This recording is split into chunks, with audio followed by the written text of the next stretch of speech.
Hi dear friends, this is Gnaneshwar and welcome to our online platform Biocatalyst Life Science Academy. Today we are discussing about the regulation of Calvin cycle or C3 cycle. In that we will discuss the different mechanisms which regulates the Calvin cycle. First, paradoxine thyrodoxine system. Second, light dependent ion movements such as magnesium and H plus ions.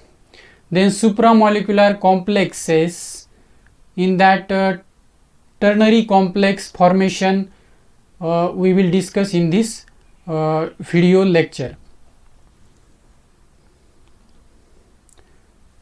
तो जो regulation है C3 cycle का या Calvin cycle का, light dependent mechanisms regulate करते हैं specific activity of the enzymes in C3 cycle और Calvin cycle. Light dependent mechanisms, तो जो हमने डिस्कस किया था कि C3 साइकिल, उनमें जो इम्पोर्टेंट एंजाइम्स है, कौन कौन से एंजाइम्स है जो कि लाइट डिपेंडेंट मैकेनिज्म से रेगुलेट होते हैं. First, rubisco, that is ribulose 1,5-bisphosphate carboxylase and oxygenase.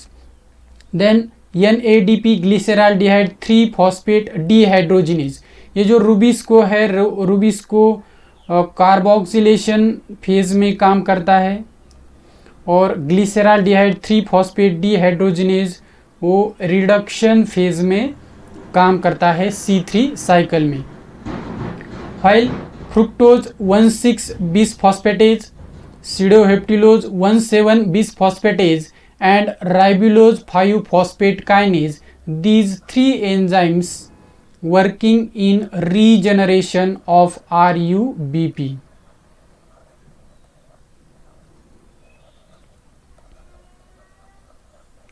ये तीनों भी कौन से फेज में काम करते हैं? रीजनरेशन फेज में. तो वन बाय वन हम अब यहाँ पर डिस्कस करेंगे mechanisms. First mechanism, directly via ferredoxin thioredoxin system. जो लाइट डिपेंडेंट सिस्टम है प्लांट्स में, पैराडॉक्सिन थायरोडॉक्सिन सिस्टम, वो एंजाइम को रेगुलेट करती है. And this enzyme regulation by enzyme activation by sulfhydration. जो सल्फर होता है डाइसल्फाइड बॉन्ड में, समझो इस प्रकार से डाइसल्फाइड बॉन्ड है किसी एंजाइम के ऊपर, तो इस डाइसल्फाइड बॉन्ड के ऊपर हाइड्रोजन एटम को जोड़ दिया जाएगा और जो डाइसल्फाइड बॉन्ड है उसको रिड्यूस किया जाएगा by self hydration mechanism. And this is a covalent modification. ये कोवैलेंट मॉडिफिकेशन से एंजाइम को यहाँ पर रेगुलेट किया जाता है. तो कौन कौन से एंजाइम्स है जो कि C3 साइकिल में पैराडॉक्सिन थायरोडॉक्सिन सिस्टम से रेगुलेट होते हैं out of 5 enzymes of the C3 cycle. तो फर्स्ट है NADP glyceraldehyde 3-phosphate dehydrogenase. Second, fructose 1,6-bisphosphatase. Third enzyme, pseudoheptulose 1,7-bisphosphatase. And fourth, ribulose 5-phosphate kinase, also called as phosphoribulose kinase.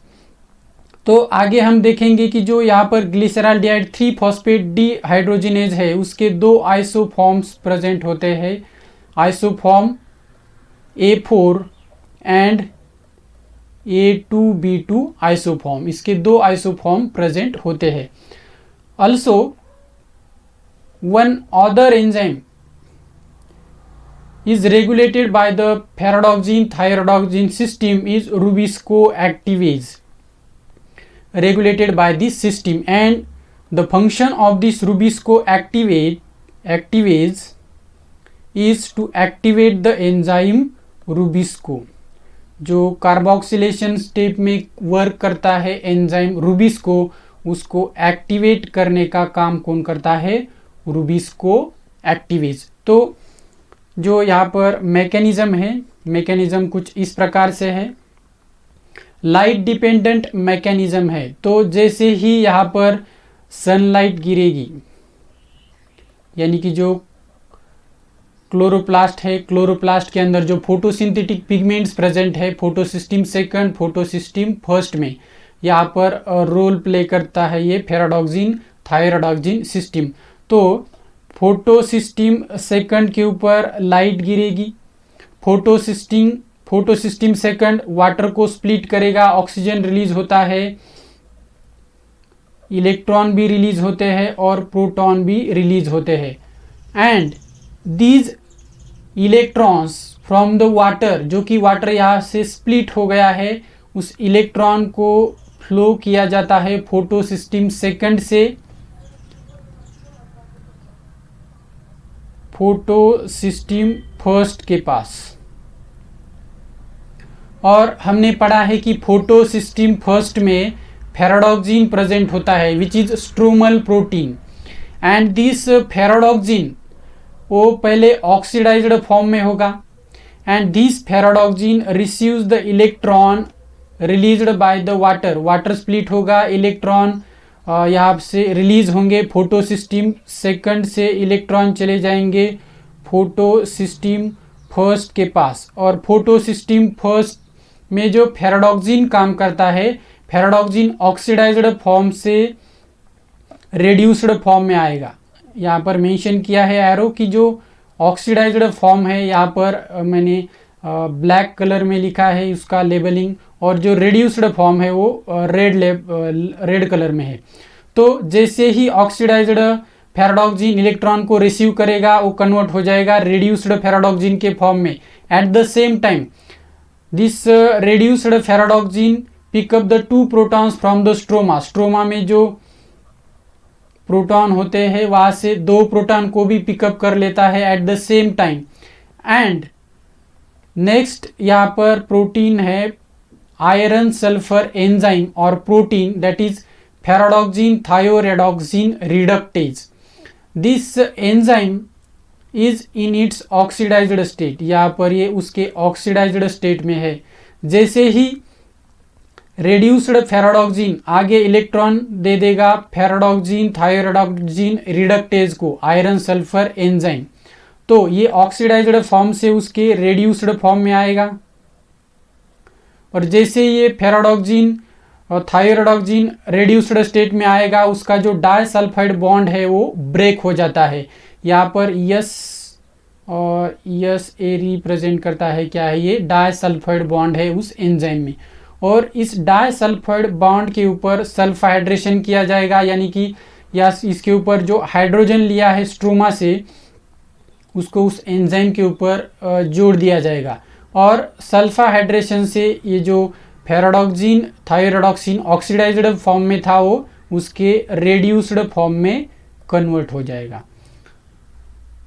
तो इसका जो disulphide bond है वो break हो जाता है। देन सेकंड यहाँ पर है thioredoxin. When ferredoxin thioredoxin reductase enzyme in its reduced state, this transfer the electron from its reduced state to the oxidized state of थायोरेडॉक्सिन। थायोरेडॉक्सिन में भी डाइसल्फाइड बॉन्ड है ये वाला, तो जो डाइसल्फाइड बॉन्ड है उसके ऊपर यहाँ पर हाइड्रोजन आइटम को जोड़ दिया जाता है, और जो इलेक्ट्रॉन है इलेक्ट्रॉन भी थायोरेडॉक्सिन को ट्रांसफर किया जाएगा। तो जो थायोरेडॉक्सिन यहाँ पर ऑक्सीडाइज्ड फॉर्म में है वो उसके रेड्यूस्ड फॉर्म में कन्वर्ट होगा, और थायोरेडॉक्सिन यहाँ पर रेड्यूस्ड फॉर्म में आने के बाद उसका भी जो डाइसल्फाइड बॉन्ड है वो ब्रेक हो जाएगा, यहाँ पर भी हाइड्रोजन आइटम को जोड़ दिया जाएगा और थायोरेडॉक्सिन। देन इन नेक्स्ट स्टेप जो हमने यहाँ पर अभी एंजाइम्स डिस्कस किए कि सेडोहेप्टिलोज 1,7 बिसफॉस्फेटेज, राइबुलोज 5 फॉस्फेट काइनेज और फॉस्फोराइबुलोज काइनेज। तो ये जो C3 साइकिल के एंजाइम्स है या केल्विन साइकिल के एंजाइम्स है, तो फाइनली उस एंजाइम में भी जो डाइसल्फाइड बॉन्ड है उस डाइसल्फाइड बॉन्ड को रेड्यूस किया जाता है, और जैसे ही डाइसल्फाइड बॉन्ड रेड्यूस होगा these enzymes they in its catalytically active form. उनके कैटालिटिकली एक्टिव फॉर्म में कन्वर्ट हो जाएंगे। तो जो थायरॉक्सिन है रिड्यूस्ड फॉर्म वाला, वो इलेक्ट्रॉन ट्रांसफर करेगा एंजाइम के ऊपर, और यहाँ पर जो डाइसल्फाइड बॉन्ड है उस एंजाइम में, उसके ऊपर भी हाइड्रोजन आइटम को जोड़ दिया जाएगा और जो डाइसल्फाइड बॉन्ड है वो ब्रेक हो जाएगा, यानी कि कोवेलेंट मॉडिफिकेशन से उस एंजाइम को एक्टिवेट किया जाएगा।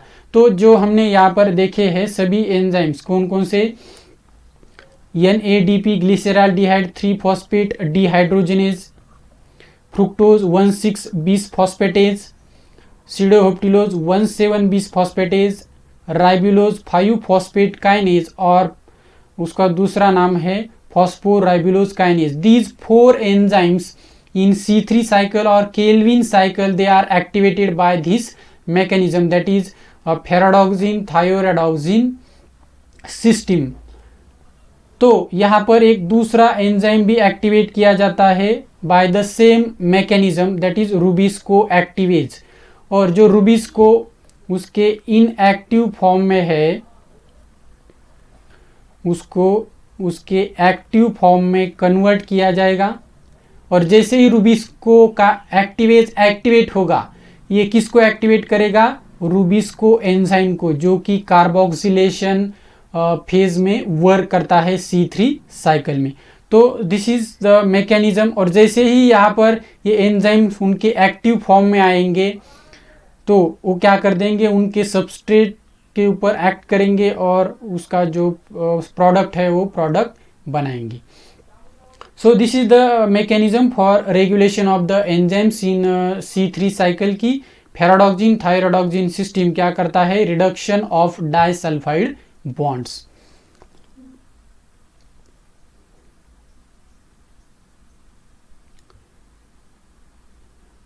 तो जो यहाँ पर थायरॉक्सिन सिस्टम है या फेराडॉक्सिन थायरॉक्सिन सिस्टम, वो कौन से डाइसल्फाइड बॉन्ड के 16 अमीनो एसिड के ऊपर सल्फ हाइड्रेशन करती है।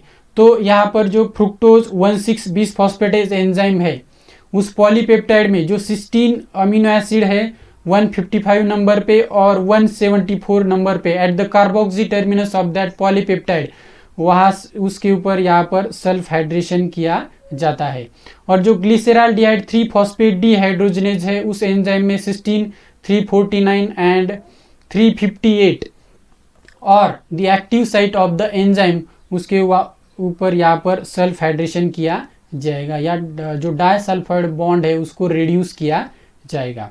देन फॉस्फोराइबुलोज काइनेज जो एंजाइम है, यानी कि राइबुलोज 5-फॉस्फेट काइनेज, उसका जो पॉलीपेप्टाइड है, उसके पॉलीपेप्टाइड में जो अमीनो एसिड है 16 नंबर पे और 55 नंबर पे, उन दोनों अमीनो एसिड के ऊपर यहाँ पर सल्फ हाइड्रेशन किया जाता है।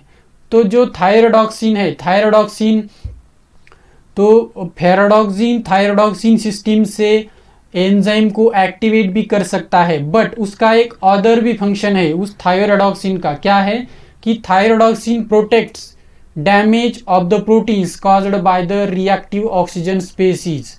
जो इलेक्ट्रॉन है थायरॉक्सिन के पास, वो जो रिएक्टिव ऑक्सीजन स्पेसीज बन रहे हैं उसको न्यूट्रलाइज करने का काम करता है थायोरेडॉक्सिन। तो जो रिएक्टिव ऑक्सीजन स्पेसीज बनते हैं, लाइक हाइड्रोजन परऑक्साइड हो या सुपर ऑक्साइड आनायन हो O2- और हाइड्रोक्सिल रेडिकल OH, तो इन रिएक्टिव ऑक्सीजन स्पेसीज को न्यूट्रलाइज करने के लिए भी जो थायरॉक्सिन रिड्यूस्ड फॉर्म में है वो वहाँ पर इम्पोर्टेंट रोल प्ले करता है। Second mechanism that is light dependent ion movements. तो लाइट डिपेंडेंट आयन मूवमेंट में क्या होगा, जब लाइट होगी, लाइट क्लोरोप्लास्ट के ऊपर गिरेगी, यानी कि जो क्लोरोप्लास्ट में फोटोसिंथेटिक पिगमेंट्स है वो लाइट को एब्जॉर्ब करेंगे। और फोटोसिंथेटिक पिगमेंट क्या करते हैं, आगे जो थाइलेकोइड मेम्ब्रेन में इलेक्ट्रॉन ट्रांसपोर्ट चेन होती है, उस इलेक्ट्रॉन ट्रांसपोर्ट चेन को यहाँ पर ऑपरेट करेंगे। और हमने डिस्कस किया था प्रीवियस क्लास में ही कि जो फोटो सिस्टम सेकंड है, फोटो सिस्टम सेकंड में क्यू साइकिल चलती है, और क्यू साइकिल में क्या होता है, जो रिड्यूस्ड प्लास्टोक्विनोन है वो ऑक्सीडाइज्ड फॉर्म में कन्वर्ट होता है, और जैसे ही ऑक्सीडाइज्ड फॉर्म में कन्वर्ट हो गया उस टाइम जो H प्लस आयंस प्रेजेंट होते हैं, ये जो स्ट्रोमा वाला पार्ट है ये, तो H plus ions from the stromal part of the chloroplast they will transported to the thylakoid lumen. तो H प्लस आयन का ट्रांसपोर्ट किया जाएगा जब लाइट होगी तब, कहाँ से, स्ट्रोमा पार्ट से to the thylakoid lumen. At the same time light present हो तो यहाँ पर मैग्नीशियम आयन का भी ट्रांसपोर्ट किया जाता है from the thylakoid lumen to the stroma. तो Mg2+ यानी कि मैग्नीशियम आयन थाइलैक्वाइड ल्यूमेन के बाहर आ जाएंगे स्ट्रोमा में, और H प्लस आयंस स्ट्रोमा से थाइलैक्वाइड ल्यूमेन के अंदर चले जाएंगे। तो जो pH है, pH यहाँ पर इंक्रीज होगा, स्ट्रोमा में अल्कलाइन pH हो जाता है due to the decrease in H plus ion concentration, और जो थाइलैक्वाइड ल्यूमेन है, ल्यूमेन के अंदर यहाँ पर एसिडिक pH रहता है लगभग 5.0, और जो यहाँ पर मैग्नीशियम आयन बाहर आ जाते हैं स्ट्रोमल पार्ट में, these magnesium ions and H plus ions play a important role for the activation of the enzymes. जो भी यहाँ पर एंजाइम काम करते हैं C3 साइकिल में, वो सारे कहाँ पर काम करते हैं, इन द स्ट्रोमा। और जब pH होगा 8.0 के आसपास, यानी कि अल्कलाइन pH होगा और मैग्नीशियम आयंस बाहर आएंगे स्ट्रोमा में, तभी ये सारे एंजाइम्स एक्टिवेट हो सकते हैं। कौन कौन से एक्टिवेट होते हैं? First, fructose 1,6 bisphosphatase, second sedoheptulose 1,7 bisphosphatase, and third enzyme phosphoribokinase. तो ये तीनों भी एंजाइम्स आयन डिपेंडेंट मूवमेंट से एक्टिवेट होते हैं इन C3 साइकिल।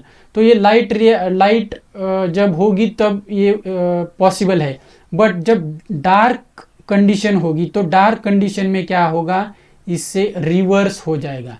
इससे रिवर्स होगा, इसका मतलब क्या है कि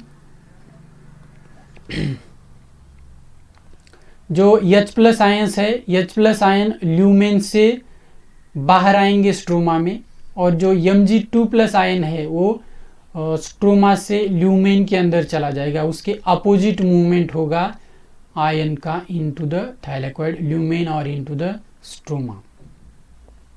So this is the light dependent ion movement which activates the enzymes of the Calvin cycle. Third mechanism,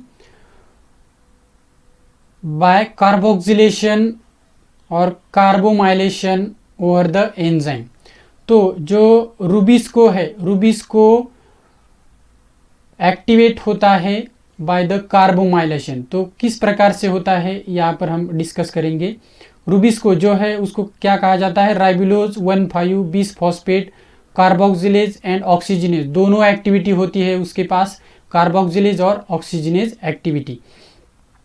तो हमने अभी डिस्कस किया था कि जो रूबिस्को एक्टिवेज है, रूबिस्को एक्टिवेज एंजाइम किस प्रकार से एक्टिवेट होता है, फेराडॉक्सिन थायोरेडॉक्सिन सिस्टम से। यानी कि जब लाइट होगी तो फेराडॉक्सिन से इलेक्ट्रॉन को ट्रांसपोर्ट किया जाएगा थायरोडॉक्सिन को, और थायरोडॉक्सिन आगे इलेक्ट्रॉन किसको देगा, रूबिस्को एक्टिवेज को, और रूबिस्को एक्टिवेज वहां पर एक्टिवेट होगा। तो जो रूबिस्को एंजाइम है उसको एक्टिवेट करने वाला कौन सा एंजाइम है, rubisco activase. This RuBisCO activase is directly activated by the light, but this rubisco enzyme वो इनडायरेक्टली एक्टिवेट किया जाता है। Rubisco indirectly activated by light.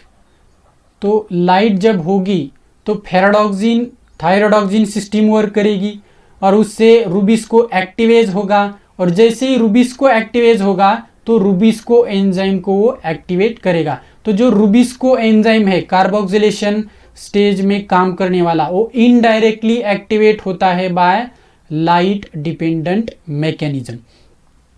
तो जो रूबिस्को एंजाइम है वो किस प्रकार से पहले एक्टिवेट होता है उसके बारे में हम डिस्कस करते हैं। यहाँ पर 3 फेजेस है रूबिस्को एक्टिवेज की, देन रूबिस्को एक्टिवेशन की and catalytic cycle of the RuBisCO enzyme. तो सबसे फर्स्ट हम यहाँ पर डिस्कस करेंगे रूबिस्को एक्टिवेज किस प्रकार से एक्टिवेट होता है। तो फेराडॉक्सिन से इलेक्ट्रॉन आएंगे रूबिस्को एक्टिवेज के पास, वो एक्टिव हो जाएगा। एक्टिव होने के बाद रूबिस्को एक्टिवेज के पास एटीपीएज एक्टिविटी होती है। दिस एटीपीएज एक्टिविटी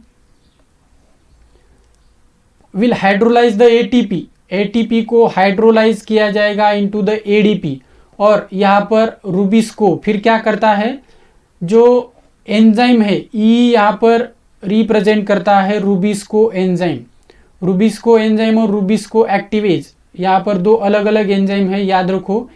यहाँ पर जो ई है, ई रिप्रेजेंट करता है रूबिस्को एंजाइम को, ई और उसका ये अमीनो टर्मिनस है एंजाइम का। तो this rubisco enzyme is binded to a sugar phosphates. यहाँ पर जो SUGP है ये है शुगर फॉस्फेट, ये वाला sugar phosphates. These sugar phosphate prevent the activation and inhibit catalysis by binding। तो जो रूबिस्को एंजाइम है, रूबिस्को एंजाइम के साथ बाइंड होते हैं शुगर फॉस्फेट। एंजाइम है यहाँ पर ये शुगर फॉस्फेट बाइंड हो जाएंगे रूबिस्को के साथ, और रूबिस्को के साथ जब शुगर फॉस्फेट बाइंड हो गए तब जो रूबिस्को है वो इनएक्टिव फॉर्म में रहेगा,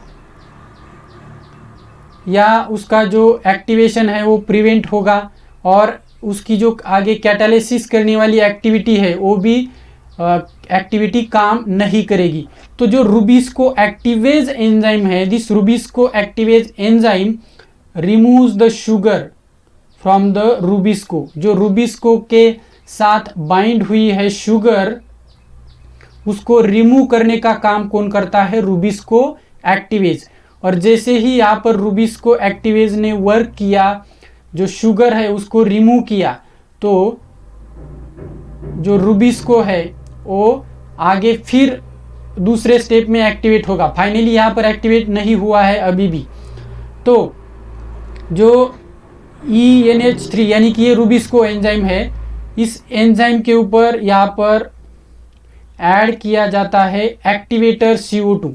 जो रूबिस्को एंजाइम है, रूबिस्को एंजाइम में CO2 2 प्रकार से काम कर सकता है, एक एक्टिवेटर CO2 और दूसरा सबस्ट्रेट CO2। सबस्ट्रेट CO2 कब काम करेगा, जब रूबिस्को एंजाइम एक्टिवेट हो गया है उसके बाद ही काम करेगा। But before activation of the RuBisCO enzyme, this activator CO2 bind to the RuBisCO enzyme. तो जो रूबिस्को एंजाइम है उसके साथ यहाँ पर CO2 बाइंड होगा, और यहाँ पर कार्बोमाइलेशन का रिएक्शन होगा, कार्बोमाइलेशन ऑफ अमीनो ग्रुप। तो जो अमीनो ग्रुप है रूबिस्को एंजाइम में, उसके ऊपर यहाँ पर CO2 ग्रुप को ऐड किया जाएगा। तो CO2 ग्रुप को ऐड करने के बाद यहाँ पर जो एंजाइम है वो लाइसिल कार्बामेट फॉर्म में कन्वर्ट होगा, और ये रूबिस्को एक्टिवेशन का हम डिस्कस कर रहे हैं। तो जैसे ही एक्टिवेटर CO2 यहाँ उसके ऊपर जोड़ दिया जाएगा रूबिस्को एंजाइम के ऊपर, ये काम कौन कर रहा है, रूबिस्को एक्टिवेज यहाँ पर काम कर रहा है। तो जैसे ही CO2 ऐड किया या ऐड करने के बाद वो लाइसिल कार्बामेट फॉर्म में कन्वर्ट होगा। और अभी हमने डिस्कस किया था कि आयन मूवमेंट्स क्या करते हैं, एंजाइम को रेगुलेट करते हैं C3 साइकिल में। तो यहाँ पर जो आयन है magnesium ion, then this magnesium ion bind to the lysyl carbamate, जो लाइसिल कार्बामेट है उसके ऊपर ये उसके साथ बाइंड हो जाएगा magnesium ion, enzyme with amino terminus CO2 group and या इसके ऊपर बाइंड हो जाएगा magnesium ion. And after binding of the magnesium ion this rubisco enzyme stabilises the carbamate, ये जो कार्बामेट यहाँ पर बना था उसको वो क्या करेगा, स्टेबिलाइज करेगा। और जो मैग्नीशियम बाइंड हो गया है लाइसिल कार्बामेट के साथ, उसके बाद क्या होगा, जो रूबिस्को एंजाइम है वो कैटालिटिकली कॉम्पिटेंट एंजाइम हो जाएगा। कॉम्पिटेंट इसका मतलब क्या है कि जो रूबिस्को एंजाइम है वो आगे रिएक्शन कर सकता है RuBP के साथ और CO2 के साथ। तो जैसे ही यहाँ पर मैग्नीशियम आयन बाइंड हो गए, लाइसिल कार्बामेट कन्वर्ट होगा कैटेलाइज्ड कंपोनेंट एंजाइम में, यानी कि वो स्टेबिलाइज करेगा कार्बामेट को। और जो यहाँ पर कॉम्पिटेंट एंजाइम बन गया है, then this competent enzyme can react with the substrate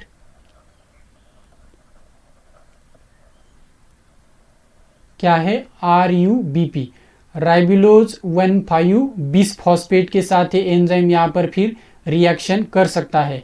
और जैसे ही यहाँ पर RuBP बाइंड हो गया तो अब जो दूसरा CO2 है, यानी कि पहले वाला CO2 क्या था, एक्टिवेटर CO2, एक CO2 रूबिस्को एंजाइम को एक्टिवेट करेगा। और CO2 जो दूसरा है, दूसरा CO2 यहाँ पर किस फॉर्म में यूज किया जा रहा है, सबस्ट्रेट के फॉर्म में। तो CO2 रूबिस्को को एक्टिवेट भी करता है as a activator and substrate के फॉर्म में भी यहाँ पर वो क्या करता है, एक्ट करता है।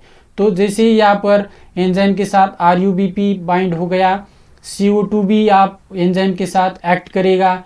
या जो फोटो रेस्पिरेशन है या C2 साइकिल है, C2 साइकिल में CO2 सबस्ट्रेट काम नहीं करता, तो यहाँ पर क्या करता है, ऑक्सीजन मॉलिक्यूल काम करता है। जो रूबिस्को के पास यहाँ पर दो एक्टिविटी होती है, एक कार्बोक्सिलेज एक्टिविटी और दूसरी ऑक्सीजनेज। तो दोनों उसके एक्टिविटी काम कर सकते हैं, but depends on the concentration of CO2 and oxygen. अगर हायर कॉन्सेंट्रेशन CO2 का है तो कार्बोक्सिलेज एक्टिविटी होगी, या हायर कॉन्सेंट्रेशन ऑक्सीजन का है तो ऑक्सीजनेज एक्टिविटी होगी। और उसके अकॉर्डिंगली यहाँ पर क्या बनेंगे, प्रोडक्ट बनेंगे। प्रोडक्ट में भी C3 साइकिल प्रोडक्ट और C2 साइकिल प्रोडक्ट्स। तो इस प्रकार से जो रूबिस्को है, रूबिस्को को एक्टिवेट करने का काम कौन करता है, रूबिस्को एक्टिवेज एंजाइम। तो जो शुगर्स है, कौन कौन से शुगर्स रूबिस्को एंजाइम को की जो एक्टिविटी है उसको प्रिवेंट कर सकती है, याद रखो, यहाँ से क्वेश्चन डिजाइन हो सकते हैं बी पार्ट में। दो शुगर्स कौन कौन से है, ज़ाइलुलोज 1,5 bisphosphate sugar and naturally occurring inhibitor, that is 2-carboxy-arabinitol 1-phosphate binds to the uncarbomylated rubisco. यानी कि कार्बोमाइलेशन होने से पहले ही ये शुगर क्या होती है, रूबिस्को एंजाइम के साथ बाइंड होती है। और जैसे ही बाइंड होगी रूबिस्को एंजाइम की कैटालिटिक एक्टिविटी नहीं हो पाएगी, तो उसको प्रिवेंट किया जाएगा एक्टिवेशन से, एंड जो उसकी कैटालिसिस एक्टिविटी है उसको भी इनिबिट किया जाएगा। तो जैसे ही शुगर बाइंड होगी एंजाइम का एक्टिवेशन भी नहीं हो पाएगा और जो कैटालिसिस एक्टिविटी है वो भी उसकी इनिबिट हो जाएगी। व्हाइल जो सबस्ट्रेट RuBP शुगर है, राइबुलोज 1,5 बिसफॉस्फेट, वो बाइंड होती है टू द कार्बोमाइलेटेड रूबिस्को। यानी कि रूबिस्को एंजाइम एक्टिवेट होने से पहले जो सबस्ट्रेट RuBP है वो भी रूबिस्को एंजाइम के साथ बाइंड होता है as a to prevent the activation of the RuBisCO. RuBisCO activase ने एक्टिवेट करने के बाद ही RuBP सबस्ट्रेट यहाँ पर बाइंड हो सकता है, but before activation of the RuBisCO enzyme this RuBP sugar bind to the carbohylated Rubisco. Rubisco activase requires the ATP hydrolysis. ये हमने डिस्कस किया है कि जैसे ही यहाँ पर ATP हाइड्रोलिसिस करेगा रूबिस्को एक्टिवेज वो एक्टिवेट होगा, और जैसे ही रूबिस्को एक्टिवेज एक्टिवेट होगा यहाँ पर क्या होगा, जो शुगर है उस शुगर को रिमूव किया जाएगा और जो एंजाइम है वो उसके एक्टिव फॉर्म में चला जाएगा RuBisCO activase. Then this RuBisCO activase add a carbamoyl group या CO2 ओवर एंजाइम, कार्बोमाइलेशन का रिएक्शन होगा, देन उसके साथ मैग्नीशियम आयन बाइंड होगा और जो रूबिस्को एंजाइम है उसके कैटालिटिकली एक्टिव फॉर्म में कन्वर्ट हो जाएगा।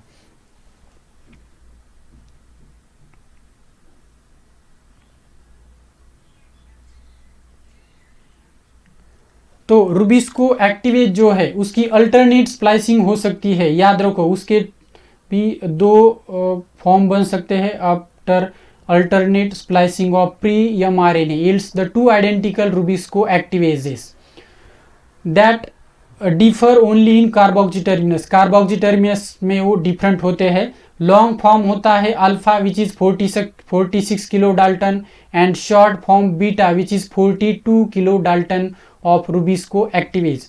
तो जो कार्बोक्सी टर्मिनस का एक्सटेंशन है उसका क्या रोल है, of the long form of alpha carries the cysteine amino acids, कितने होते हैं 2 cysteine amino acids that modulate the sensitivity of ATPase activity to the ATP ADP ratio. तो जो लाइट के प्रेजेंस में या लाइट के अब्सेंस में ATP और ADP का रेशो क्या है उसके ऊपर रूबिस्को एक्टिवेज की जो ATPase एक्टिविटी होती है वो डिपेंड होती है, which is in a alpha form of the RuBisCO activase. तो जो रूबिस्को एक्टिवेज है हैज इनहेरेंट ATPase, उसके पास इनहेरेंट ATPase एक्टिविटी भी होती है, essential to activate the RuBisCO enzyme को एक्टिवेट करने के लिए।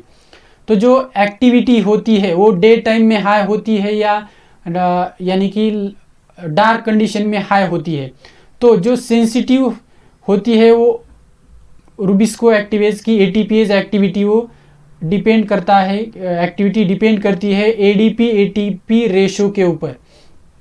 तो जो ATPase एक्टिविटी होती है वो हाईएस्ट होती है during the day time when ratio of ADP to ATP is low, यानी कि डे टाइम में क्या होगा, लाइट रिएक्शन होती रहेगी।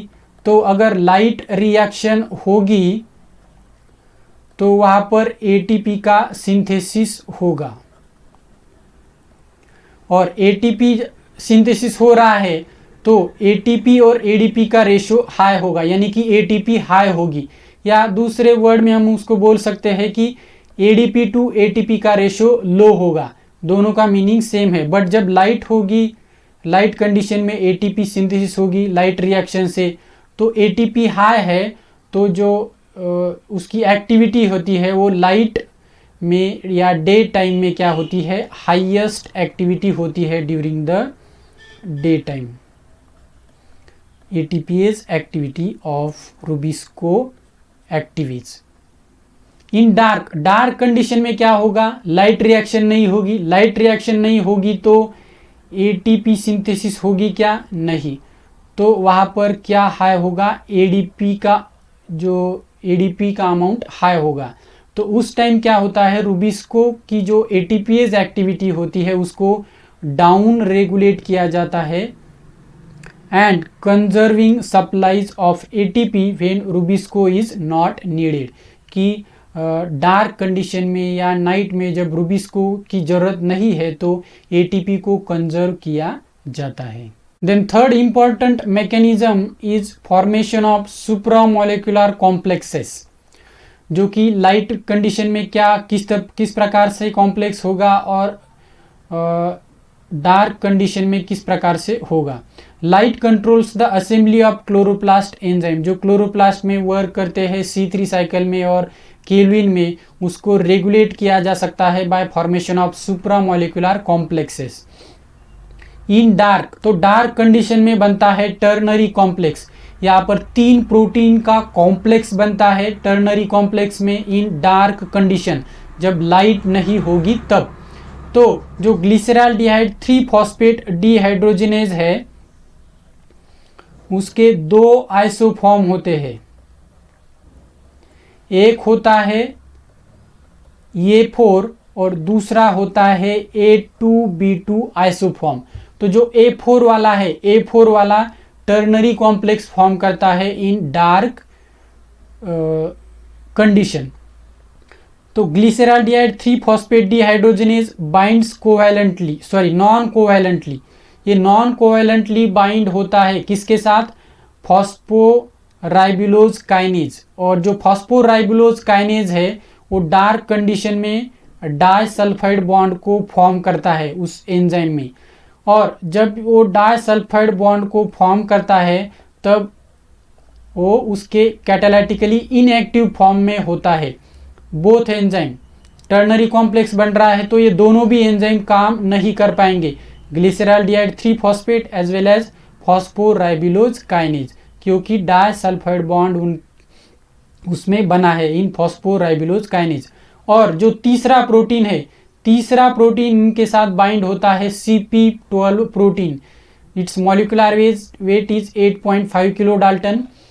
और उसके पास होते हैं 4 conserved cysteines and that 4 amino acids are able to form the 2 disulphide bridge, या 2 डाइसल्फाइड बॉन्ड को फॉर्म कर सकते हैं वो CP12 प्रोटीन। तो CP12 प्रोटीन में भी डाइसल्फाइड बॉन्ड बनता है और फॉस्फोराइबुलोज काइनेज उसमें भी डाइसल्फाइड बॉन्ड बनता है इन डार्क कंडीशन।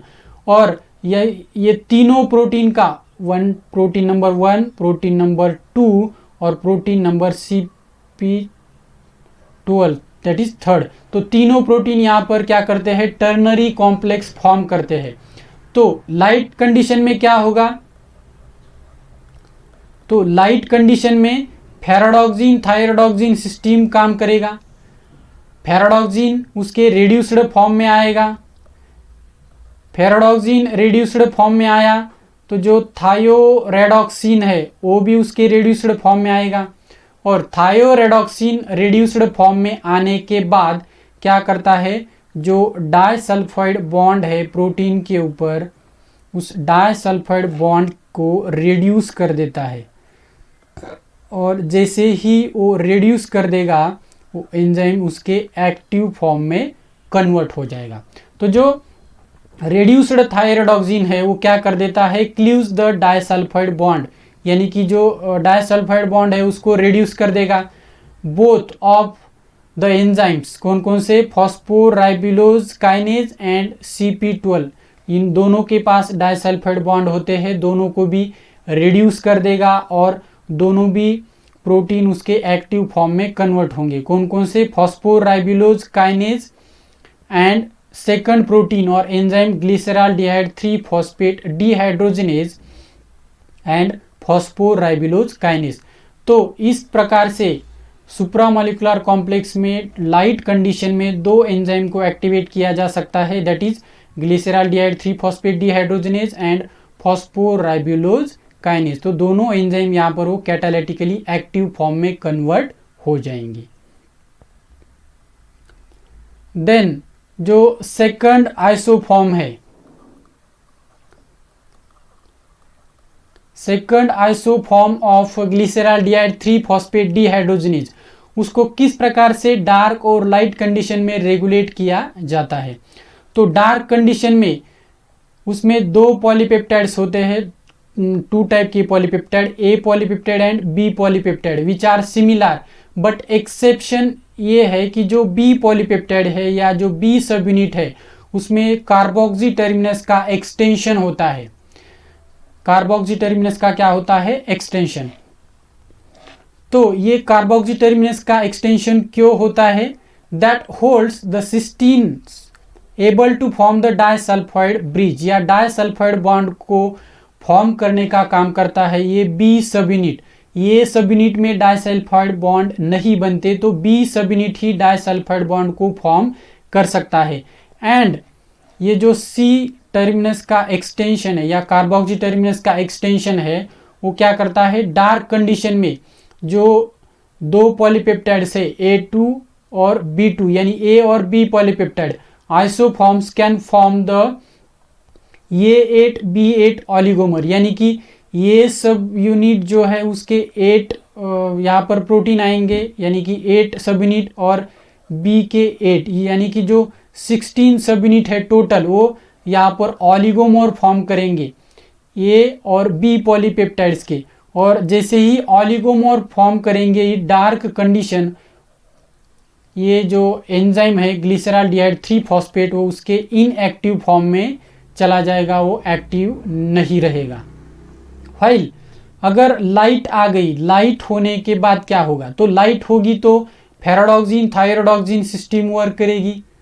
फेराडॉक्सिन यहाँ पर रेड्यूस्ड फॉर्म में आएगा, फेराडॉक्सिन रेड्यूस करेगा थायोरेडॉक्सिन को, और थायोरेडॉक्सिन आगे क्या करता है, इसके अंदर जो डाइसल्फाइड बॉन्ड्स है इस ग्लिसरॉल्डिहाइड 3 फॉस्फेट डिहाइड्रोजिनेज में, जो डाइसल्फाइड बॉन्ड था उसको वहाँ पर रेड्यूस किया जाएगा, जो हाइड्रोजन एटम है वो जोड़ दिया जाएगा। तो इस प्रकार से जो ग्लिसरॉल्डिहाइड 3 फॉस्फेट डिहाइड्रोजिनेज है A2B2 आइसोफॉर्म वाला, उसको रेड्यूस किया जाएगा और उसके कैटालिटिकली एक्टिव फॉर्म में कन्वर्ट किया जाएगा।